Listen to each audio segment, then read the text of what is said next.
Side 5. Lloyd peered harder as they moved down the corridor. He had to see what was rolling off the machines. The one nearest him had great hoses that came snaking down from the ceiling, squirting something into little plastic pots on a conveyor belt. What was it? Yogurt? He couldn't tell, but he managed to see the lids that went on afterwards. Each one had an ape's face printed on it, and a message in spiky letters, "Eat ape." Lloyd blinked. What had that got to do with Hunky Parker? Further along, a sewing machine was spewing out orange T-shirts, each with the same ugly, snarling ape's face printed above a slogan in heavy black letters, "Don't mess with ape." The lunch boxes coming out of the next machine had the same picture too, but the words underneath were different. "Wanna make something of it?" Lloyd shuddered. Why were all the things so ugly and threatening? And what were they for? As he was carried on down the corridor, he saw hairy leggings and pencil sharpeners with bared teeth and little plastic models with evil faces. Everything was ape, and the questions rattled round uselessly in his head. What's it all for? What's the headmaster up to? At last, they came to the end of the corridor. The man at the front pushed open big double doors, and as Lloyd was carried through, his head banged on the door frame next to the neat little board that said Dispatch Department. The moment they walked in, a grey lady marched up to them. "What are these?" "Special delivery from Hunky," said one of the men. "Carpets for sending abroad." Carpets? The grey lady's eyebrows rose. Was there a chance of winning her over?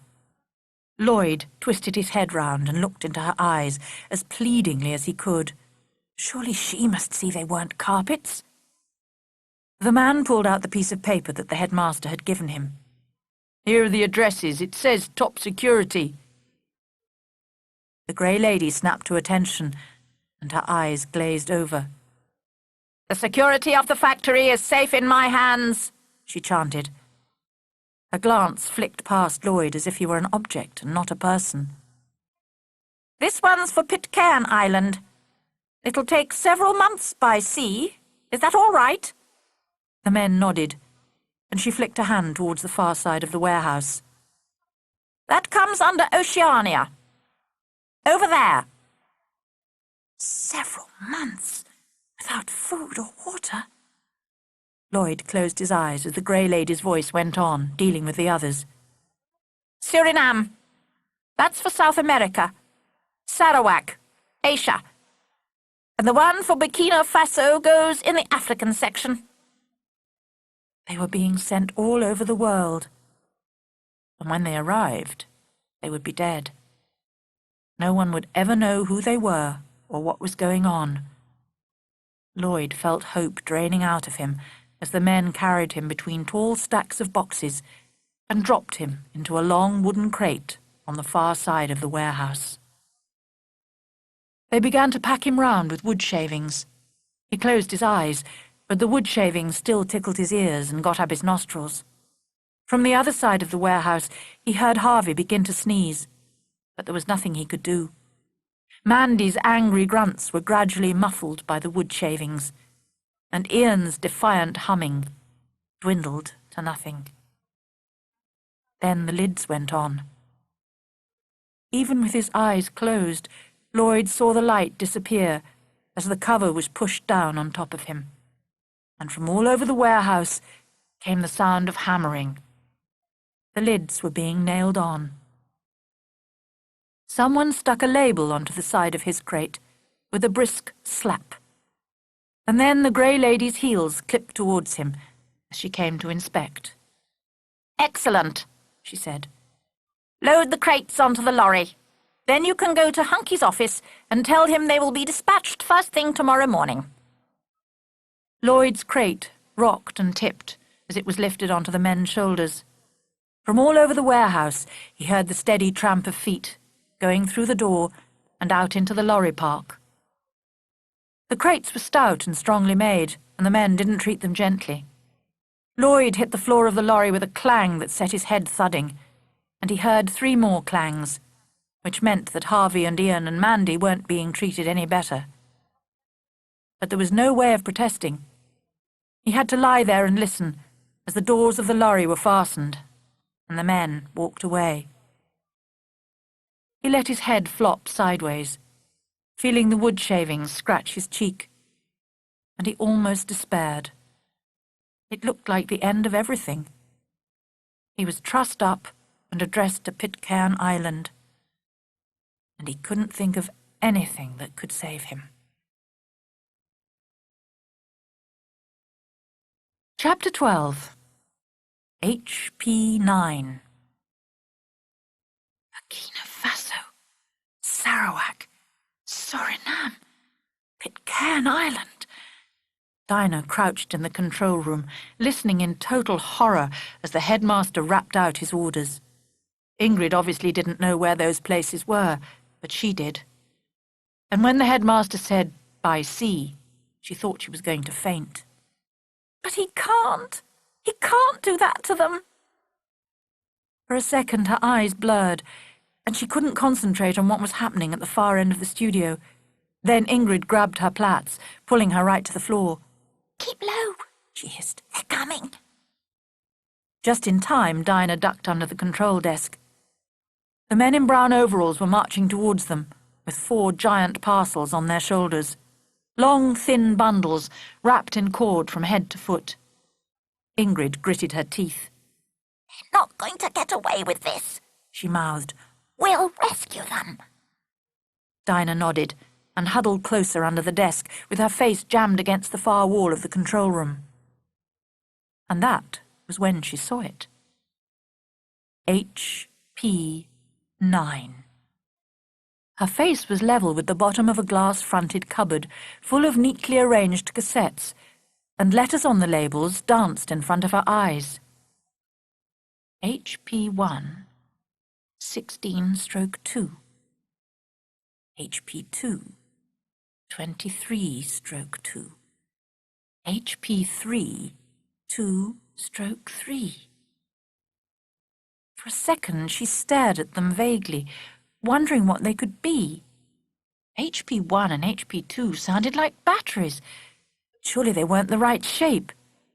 She looked further along the shelf and saw the cassette labelled HP 9, 13/4. HP 9. The 13th of April! That was it. She was certain of it. She was staring at the thing that was going to make people change from Hunky Parker to ape. It was in the cabinet in front of her, if she could find out what it was. "They're here," hissed Ingrid in her ear.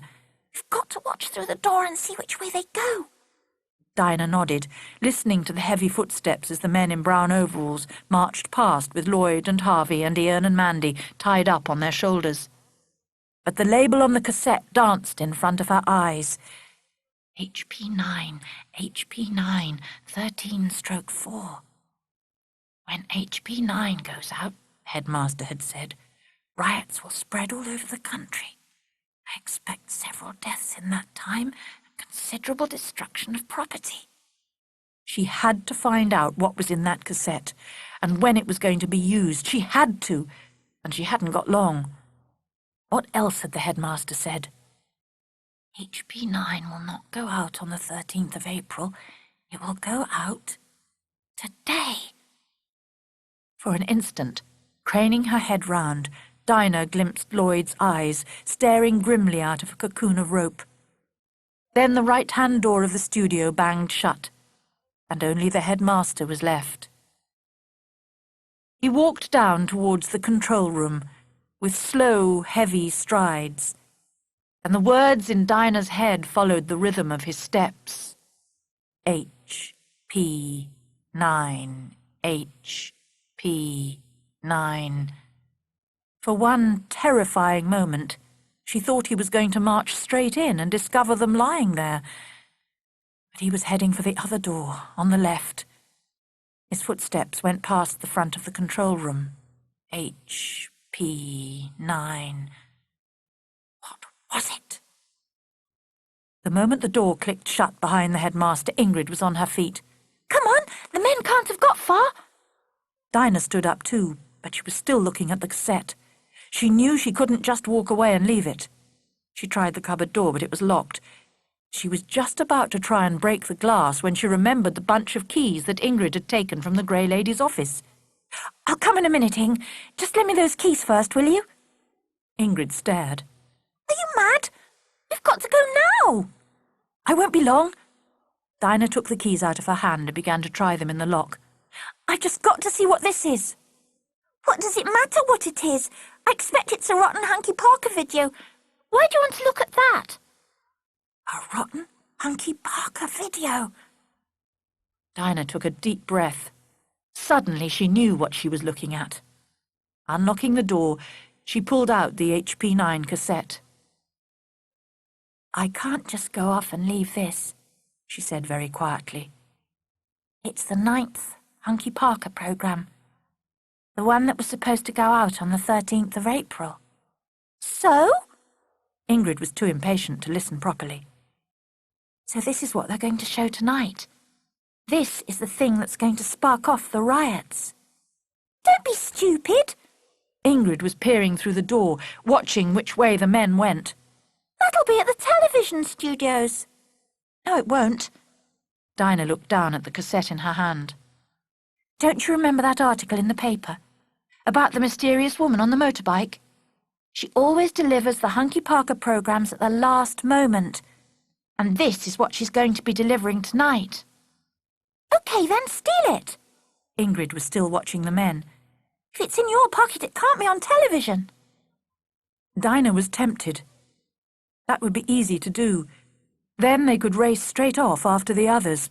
But if we take it, she said slowly, the headmaster will know there's something wrong. He might even be able to make another tape in time. She waved a hand at the control desk. "He's got all the right equipment here."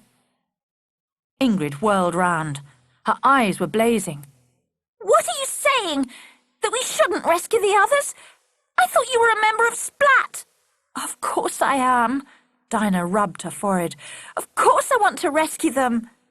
She thought of what would happen if they weren't rescued. Of Harvey in a box on his way to Burkina Faso.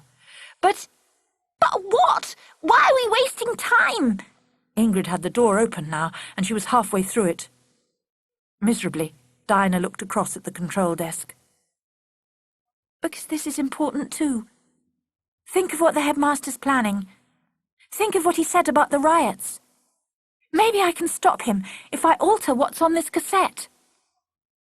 "If we stay here much longer," Ingrid said in a tight, angry voice, "we shan't have a clue where they've taken the others. We must go now." Dinah swallowed. It was the hardest thing she had ever had to say, but she couldn't think what else to do. "You can follow the others on your own, Ing. You don't need me. I'm staying here." For a second, Ingrid stared with her mouth open. Then she tossed her head. "Of course I don't need you. We got on all right before you ever came, Dinah Hunter, and we can get on all right without you now." She darted through the door, leaving Dinah staring miserably after her, and the faint patter of her feet carried back into the studio as she tiptoed down the corridor. With a sigh, Dinah turned back towards the control room and sat down at the desk. Taking the cassette out of its box, she slid it into the slot. Then she turned on the computer terminal in front of her. Immediately, a long menu came up on the monitor screen. 1. Dome Management. 2. Studio Utilities. 3. Perimeter. She didn't bother to read all the way down. Quickly she pressed number 2, and then she scanned the new menu that appeared. 1. Record tape. 2. Wipe tape. 3. Mark frames. 4. Single frame record. 5. Substitute for marked frames. 6. Delete marked frames. Until that moment, she hadn't really worked out how she was going to alter the tape. But now she saw how the equipment worked. It let you mark out single frames on the tape and swap them for other frames. She could almost see the headmaster, bent over the keyboard, making HP 9. All he'd had to do was press number 4 to record his single frame once. Then he would mark out all the places where he wanted to put it in. And when he pressed number 5, pow! The secret subliminal frames were in the 9th Hunky Parker tape, and it was ready to plunge the country into chaos. Only he wasn't going to get away with it, because she was going to mark out his secret frames and delete them. She knew she was in great danger. Her heart thudded so hard that she could barely think, but she forced herself to ignore it.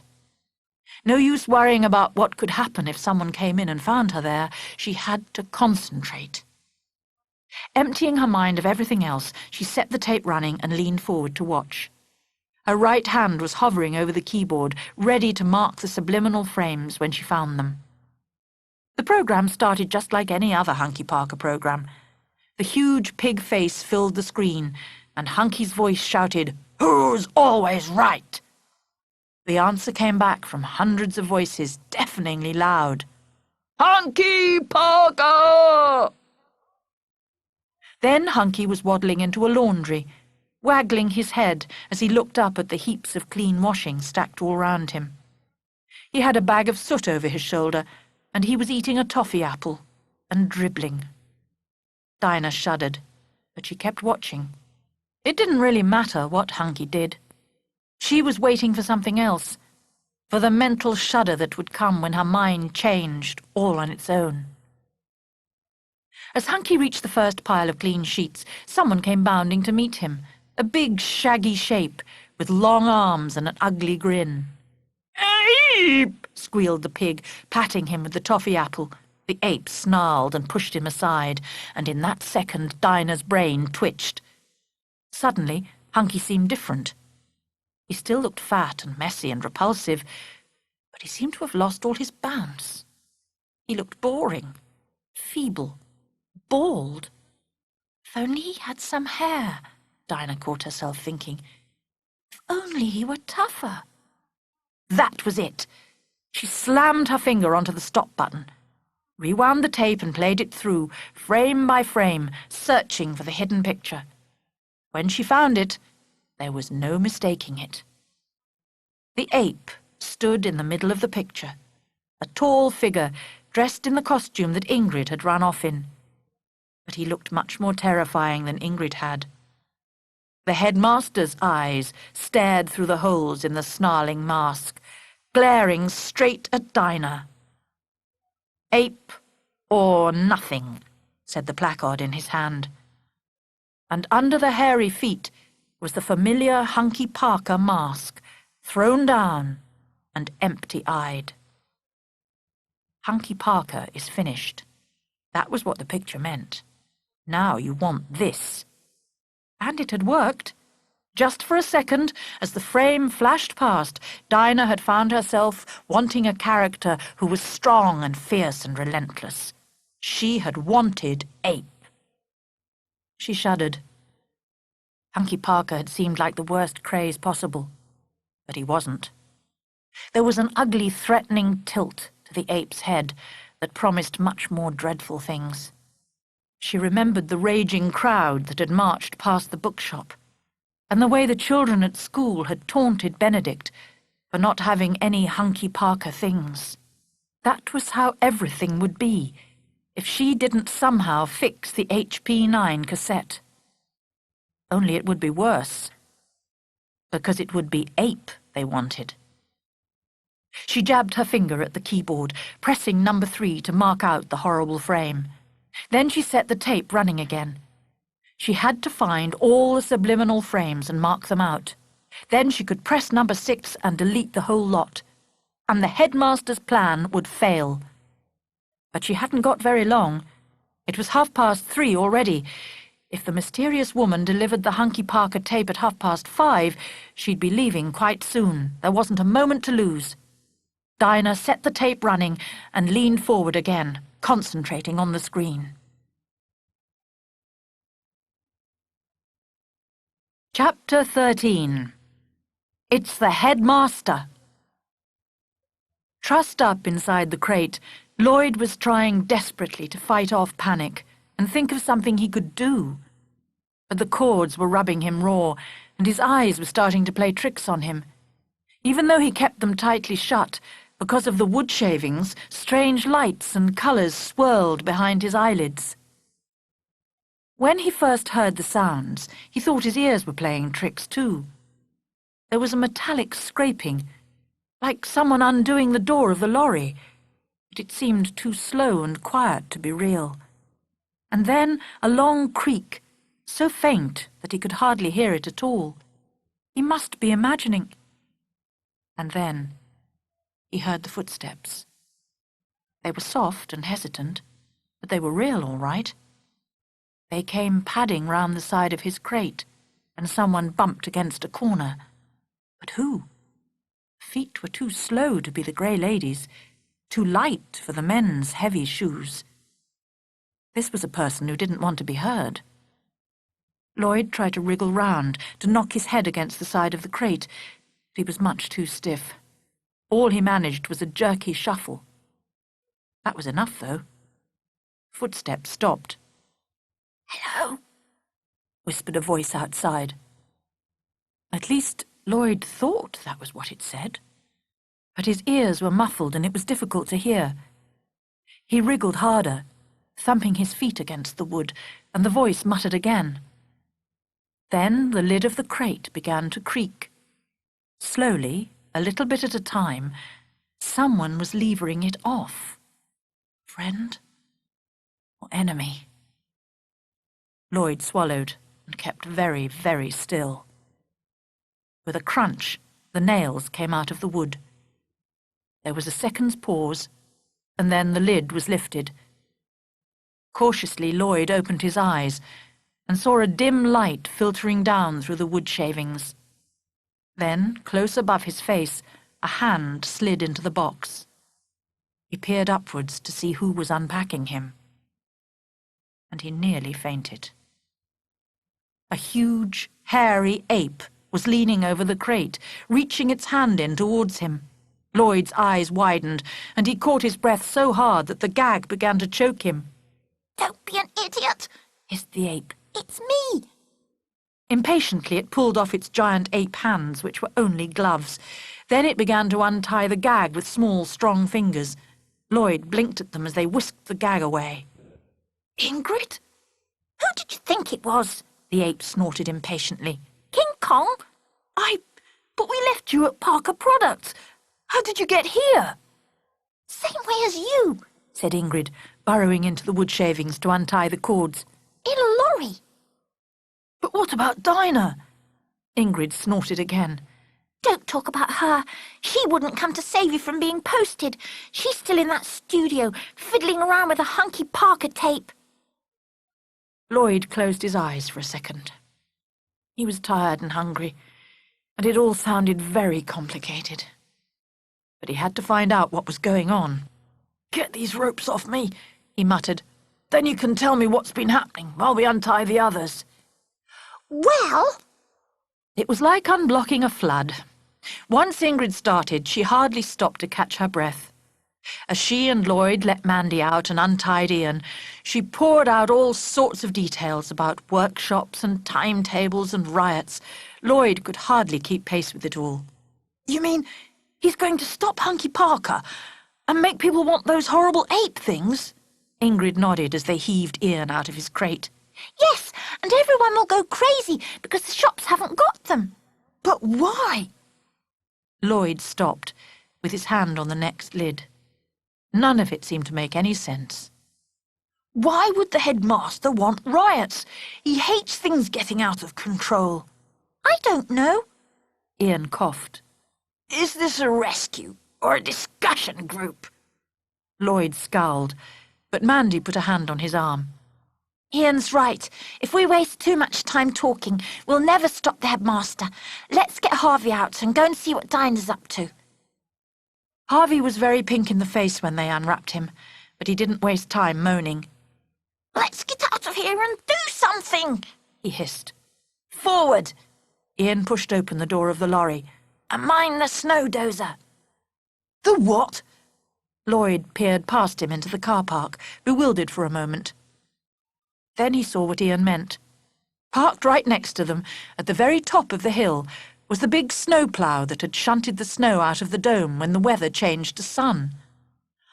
Oh, He meant to say the snow dozer, but he was so shaken and tired that it came out wrong.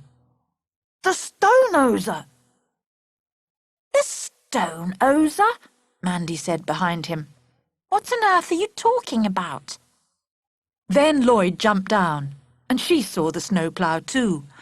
Oh, But before she could finish, Harvey interrupted with a nervous giggle. The stone ozer! Haven't you ever seen a stone ozer before, Mandy? Shh, hissed Lloyd. You've got to be quiet. You can't afford to get caught again. But Harvey couldn't stop now he'd started. He went on, giggling hysterically, and it took them 3 or 4 minutes to get him quiet. By that time, Lloyd was looking impatiently at his watch. It was 4:20, and the 9th Hunky Parker programme was due to start at 6:30. They had only just over 2 hours to stop the headmaster. It was almost 4:30 by the time they pushed open the studio door. The journey through the factory had been torture. Every time they stopped to hide, Harvey went pink again and began to mumble, "Stone ozer!" if he started laughing. But he managed to hold his giggles back. They reached the studio without being spotted. When they slipped inside, the first thing they saw was Dinah, sitting in the control room, her head bent over the desk. Lloyd called softly. "Di?" She glanced up and grinned tensely. Nearly ready. I'm just going to check the last few frames of the program to make sure there aren't any more hidden pictures. Then all I have to do is press number 6 here, and they'll be gone, deleted. That'll fix the headmaster. Brilliant! The others wandered up the studio, but Lloyd slid into the control room. What are those other monitors, Di? Up by the ceiling? Dinah glanced up and shrugged. I don't know.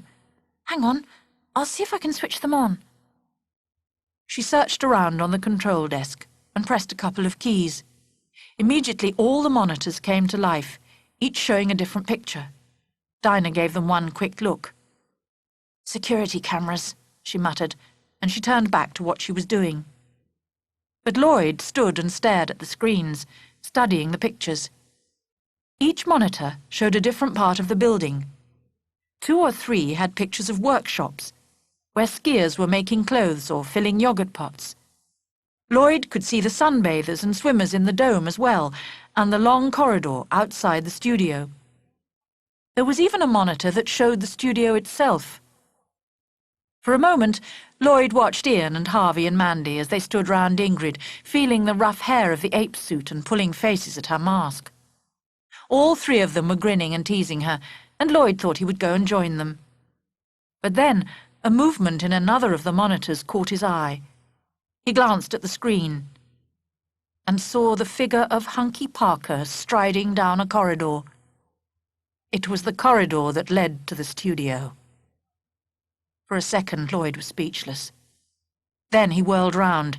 "It's the headmaster!" he hissed. "He's almost here!" For a split second, the 4 further down the studio froze completely, paralysed by shock. Ingrid's expression was invisible behind the mask, but Ian, Harvey and Mandy looked horrified and appalled. Lloyd saw their faces through the glass of the control room and again on the monitor above his head, and he knew just what they were thinking. The headmaster. In the same second, Dinah jabbed at the keyboard in front of her, trying desperately to finish what she was doing. There was a blinding flash as the lights in the studio turned on and then off again, and the Hunky Parker cassette whirred in its slot. "Oh, no!" she gasped. I hit the wrong key. Lloyd's heart sank. "Are you sure?" Certain. I hit number 4, maybe number 5 too. Single frame record or substitute or something. I've messed the whole thing up. I'll have to do it again. "Don't be daft!" Lloyd grabbed at her wrist, There isn't any time! The headmaster's coming! He tried to drag her out of the control room, but she pulled herself free. Not yet! I can't leave this cassette here. She switched off, ejected the cassette, and slid it back into its case. Then she jammed it into the cabinet, locked the door, and pulled out the keys. But she hadn't got a proper grip on the keys. When Lloyd tugged at her arm again, the whole bunch fell out of her hand and slid under the control desk. "Come on!" Lloyd didn't give her a chance to get them back. He pulled her out of the control room and pushed her down behind one of the scenery screens as the right-hand door of the studio opened. In marched the headmaster. He glanced towards the left-hand door. From behind it came the sound of sharp metal heels clicking down the corridor. Lloyd held his breath. The left-hand door opened, and in marched a grey lady. "You are 20 seconds late," the headmaster's voice said coldly. I'm sorry, Hunky. "Are you ready to leave?" Yes, sir. The grey lady was dressed in heavier overalls than usual, and she was carrying a motorcycle helmet. The bike is outside, ready to start. "Then I shall overlook your lateness, as long as it is not repeated." The headmaster nodded and walked into the control room. Peering from behind the screen, Lloyd saw him take some keys out of his pocket and unlock the door. He pulled out the cassette that Dinah had just replaced. HP9. It was going off to the television studio now. They'd missed their chance to alter it.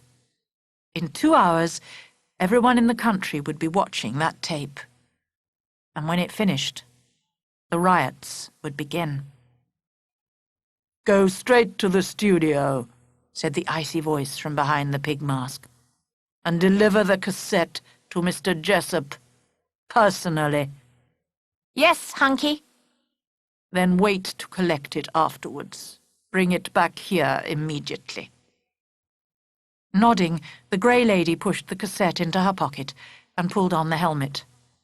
Then she marched out of the left-hand door, and they heard her feet clicking down the corridor.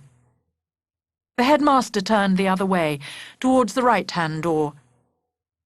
But as he went, he glanced round quickly, and something caught his eye. Something in the control room. He stepped back in and bent down to pick it up. For a second, Lloyd couldn't work out what it was, but Dinah guessed. He saw her go white. When the headmaster straightened, he was holding the bunch of keys that she had dropped. Chapter 14. Escape. Even then, things might have been all right, if it hadn't been for Harvey.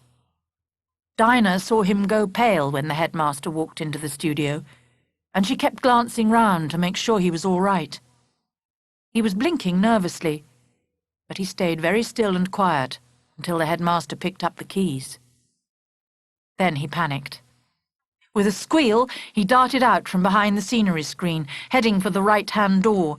Mandy tried to hold him back, but it was no use. He wrenched himself free and ran on. With 2 quick strides, the headmaster was out of the control room. In another moment, he would have grabbed Harvey, but Ingrid gave a fierce yell. Oh, no, you don't! She shot out of her hiding place like a hairy brown hurricane, her arms waving above her head. The headmaster was so startled that for a second he hesitated. That gave Harvey enough time to shoot through the door and out of the studio, but it left Ingrid in danger. You idiot, muttered Mandy. We'll have to... Oh, come on, Ian. The 2 of them charged out as well, heading in different directions. Suddenly the room seemed full of flying splat members, each one trying to draw the headmaster away from the others. Dinah would have run too, but Lloyd caught her arm. Don't be silly, he whispered. He doesn't know you and Ingrid are here. He'll think it's me wearing the ape suit. If we hide, we can stay free and help the others. It was hard to go on crouching behind the screen while the others were running wildly, but Dinah could see he was right. She sat very still, watching Mandy follow Harvey out of the right-hand door while Ian and Ingrid went the other way. The headmaster didn't make any attempt to chase them. As they vanished, he marched into the control room, shutting the door behind him. Peering round the screen, Dinah could see him through the glass. He was bending over the control desk, flicking buttons. After a few seconds, he picked up a microphone, and suddenly they heard his voice. It came booming through the doors from loudspeakers in the corridors. "We have intruders in the sty. 2 in the west section and 2 in the east section. I have auto-locked all outside doors so that no one can leave the building." He glanced up at the monitors above the desk, and a cold, tight smile spread across his face. Dinah shuddered. "Capture will present no problems," she heard him say. "One intruder is dressed as an ape, and the other 3 are wearing standard Hunky Parker ski suits. They are all extremely agitated. We shall apply procedure 42. Dinah and Lloyd looked at each other. They could hear the message resounding along the corridor, and they guessed there must be loudspeakers all over the building. How could Harvey and the others possibly escape? The headmaster obviously thought they couldn't. He stood up to leave, bending forward to speak his final message into the microphone. "I expect total intruder clearance within 5 minutes. When you have captured the intruders, they are to be brought to my office. I shall wait for them there." With a final chilly smile at the monitors, he put down the microphone and strode out of the studio. Dinah looked desperately at Lloyd. "What are we going to do?" "Let's have a look at those monitors. We might be able to see what's going on." They tore across to the control room and stared up at the screens. Ian, Mandy, and Ingrid were easy to see. Ian was running between rows of skiers, all frantically making tracksuits. Not one of the skiers glanced his way, but dozens of printed ape faces snarled up at him, and 3 grey ladies were racing down the rows, moving to head him off. Mandy was in the yogurt-packing workshop, surrounded by ugly cartons with rims like jagged teeth. 4 men in brown overalls were chasing her, but she was very nimble, and she kept darting out of sight behind the machines. But she couldn't hide for long. There were screens in the workshops, too, high up on the walls, and every time the men lost track of her, they could glance up and see where she was. Ingrid was in a workshop full of flexes. They hung down from the ceiling in rows, connecting the electricity supply to the benches, where sweating skiers were making hairy leotards. As Lloyd and Dinah watched, Ingrid grabbed a flex, pushed off with her feet, and swung across to the next one, and then the next, and the next. There was no sound from the monitors, but her mouth was wide open behind the ape mask, and Dinah knew she was yelling. And where was Harvey? One of the other monitors showed a grey lady and 2 men in brown overalls. They were obviously hunting for someone, because the grey lady kept looking up at the screen on the wall and then ordering the men to peer under machines. But who were they hunting? All Dinah could see was dozens of skiers, rows of plastic ketchup bottles that said, "Get ape, squirt," but no Harvey. Then she spotted him, just for a second. His round face peered out from one of the machines. He was in the space underneath, which was too small for the men to get into, and he was wriggling round the workshop at top speed. Lloyd pulled a face. "They're all in different places, and they'll never escape unless we get the outside doors unlocked. Can you work out how to switch off the auto-lock, Di?" "I can try." Dinah looked down at the keyboard. "It must be possible to work it out. Maybe I should do whatever you like. Just hurry." Sitting down in front of the controls, Dinah began to tap the keys. There must be a master program somewhere, a set of instructions that controlled the whole building. If only she could find it. Lloyd was breathing down her neck, rattling his knuckles impatiently against the back of her chair. The moment she called up a menu, he began to read it aloud. 1, dome management. 2, studio utilities. 3, perimeter. We want dome management, don't we? Before Dinah could say anything, He had leaned over her shoulder and pressed number 1. Immediately, a page of figures appeared on the screen. Dinah frowned. That's not it. Those are all times and temperatures. Lloyd peered at them and snorted impatiently. Must be for swapping the snow and the sun inside the dome. How do I get back to the menu? Space bar? He held it down, without waiting for a reply. Dinah pushed him out of the way. Why don't you leave things alone? That's not how you get the menu. All you've done is wipe out the bit at the beginning that said 8 hours. Now I'll have to type it back in. We haven't got time for that. Lloyd jabbed at the keyboard again, and this time the figures vanished and the menu reappeared. Try perimeter control. Dinah bit her lip. There was no point in arguing with him. It was better to find the auto-lock herself before he did something really stupid. She elbowed him out of the way and got going on perimeter control. A couple of seconds later, she had found the auto-lock and was typing off. There you are. She leaned back. Done it. The doors are unlocked. At last. Lloyd picked up the microphone. Do you think the others will hear if I talk through this? Dinah nodded. I expect so, if you switch on. What are you going to do? Lloyd took a deep breath. I'm going to tell the others where to meet us. But it's got to be a secret message. He flicked the microphone switch and raised his voice. Calling Splat! Calling Splat! Dinah heard the words echoing from the loudspeakers outside. That meant the message was going all over the building, so the others would hear it all right.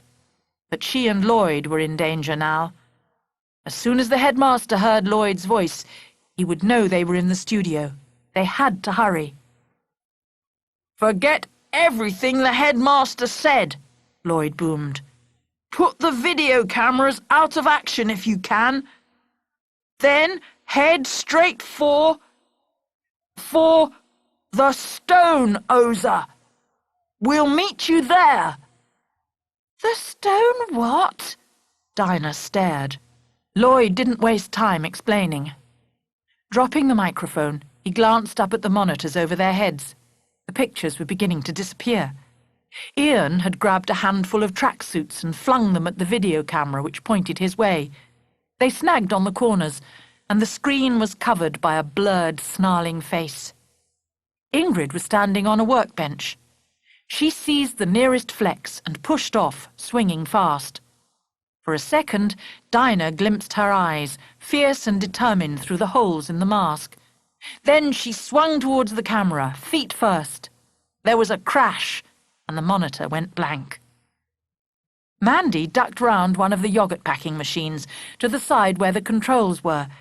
She stopped for a second and flicked 2 levers, and the machine went mad. Instead of feeding yogurt cartons neatly into shrink wrap, it began to hurl them high into the air towards the camera. Slurp! A second later, all Dinah and Lloyd could see was thick white trickles running from top to bottom of the screen. Then Harvey shot out from underneath a conveyor belt, 50 meters away from the people who were chasing him. Grabbing 2 plastic ketchup bottles, he wrenched the tops off, pointed at the camera and squirted. 2 jets of scarlet shot out, and the picture vanished in a bright red haze. Lloyd grinned at Dinah and grabbed her hand. Come on, we've got to get there too. Get where? To the stone oser, of course, come on. The headmaster went that way, so we'll go this way. He hauled her through the left-hand door into a long grey corridor. Down at the far end was a line of warehouse trolleys, stacked with cardboard boxes.